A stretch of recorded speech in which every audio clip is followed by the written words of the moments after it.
मंडळी नमस्कार, जय गजानन. आज आपण नागपंचमीची शेतकऱ्याची जी दुसरी कहाणी आहे ती आपण श्रवण करणार आहे.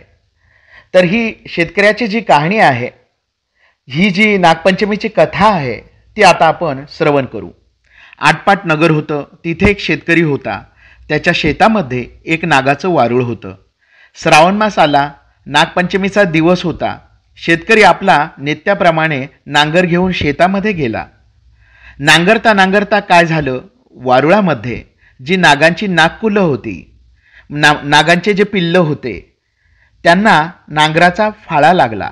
लवकरच ती नागाचे पिल्ले मेली. काही वेळानं नागिन आली. आपलं वारूळ पाहू लागली.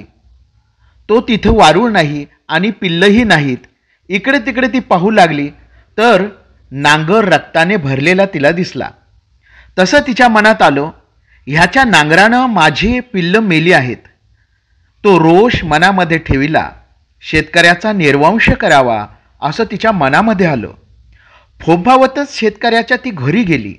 मुलाबाळांना, लेकीसुनांना आणि शेतकऱ्याला व त्याच्या बायकोला तिने दंश केला. त्याचबरोबर हे सर्वजण मृत होऊन पडली. पुढे तिला असं समजलं की ह्या शेतकऱ्याची एक मुलगी परगावी आहे. तिला जाऊन दंश करावा म्हणून ती निघाली. ज्या गावी मुलगी दिली होती त्या ठिकाणी ती आली. त्या घरी ती गेली असता तिने बघितलं की त्या शेतकऱ्याच्या मुलीनं पाटावर नाग नागिन आणि त्यांची नवकुळं काढली आहेत. त्यांची ती रीतसर पूजा करीत आहे. दुधाचा नैवेद्य तिने दाखवला आहे. नागांना तिने लाह्या दुर्वा वगैरे वाहिल्या आहेत. मोठ्या आनंदानं पूजा करून प्रार्थना करते आहे. ही नागिन तिथे पोचली. पूजा पाहून संतुष्ट झाली. पूजेमध्ये ठेवलेलं दूध पिऊन ती समाधान झाली. चंदनात आनंदाने लोळली. इकडे हिची प्रार्थना आपली डोळे भरून मिटून चाललीच होती. इतक्यात नागिन उभी राहिली आणि शेतकऱ्याच्या मुलीला म्हणाली, बाई बाई, तू कोण आहेस? तुझे आईबाप कुठे आहेत? इतकं म्हटल्यावर शेतकऱ्याच्या मुलीने डोळे उघडले. पाहते तो काय, प्रत्यक्ष नागिन तिच्या दृष्टीस पडली. बाई बिचारी भिवू लागली. नागिन म्हणाली, भिवू नकोस, घाबरू नकोस, विचारल्या प्रश्नांचे उत्तर दे. तिनं आपली सर्व हकीकत सांगितली. ती ऐकून नागिनीला खूप वाईट वाटले. ती मनाने म्हणाली, ही आपल्याला इतक्या भक्तीने पूजते आहे, आपलं व्रत पाळते आहे आणि आपण हिच्या बापाचा निर्वंश करण्याचा मनामध्ये आणलं, हे चांगलं नाही. असं म्हणून नागिनीने तिला तिच्या बापाची संपूर्ण हकीकत वर्णन केली. तिनं ते ऐकल्यावर तिला खूप वाईट वाटलं. तिचे आईबाप जिवंत होण्याचा उपाय शेतकऱ्याच्या मुलीने नागिनीला विचारला. तिने तिला अमृत दिलं. ते घेऊन त्याच पावली ती माहेरी आली. सगळ्या माणसांच्या तोंडामध्ये तिने अमृत टाकलं. सगळी माणसं जिवंत झाली. सगळ्यांना खूप आनंद झाला. शेतकऱ्याला तिनं सांगितलं, सर्व हकीकत वर्णन केली. तेवढ्यात बापाने विचारलं, म्हणजे शेतकऱ्याने तिला विचारलं, हे व्रत कसं करावं?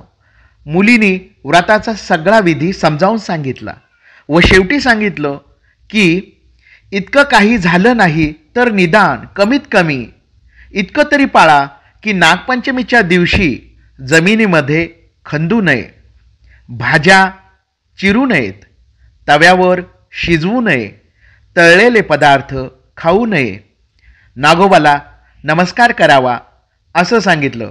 तेव्हापासून तो नागपंचमीचं व्रत पाळू लागला.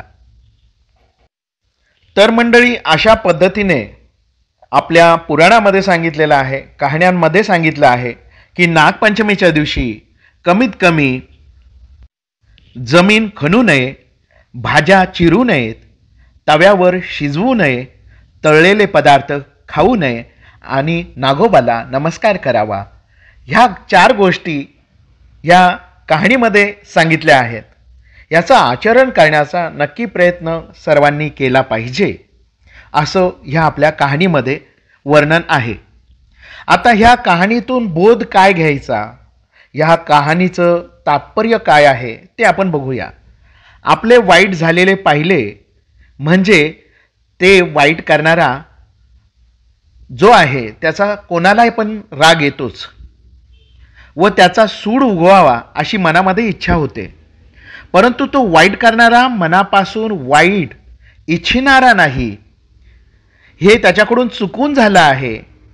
एवढेच नव्हे तर उलट आपली आराधना करणारा तो आहे हे लक्षात आल्यावर कोणीही, मग तो कितीही दुष्ट असो, तो संतुष्ट झाल्याशिवाय राहत नाही आणि त्या वाईट करणाऱ्याचेही तो बरे केल्याशिवाय राहत नाही. हे या गोष्टीचं तात्पर्य आणि बोध आहे. याच्यातून हा बोध आपल्याला मिळतो. तर मंडळी, अशा प्रकारे ही नागपंचमीची शेतकऱ्याची कहाणी आपण ऐकली. धन्यवाद. जय गजानन, जय नागदेवता.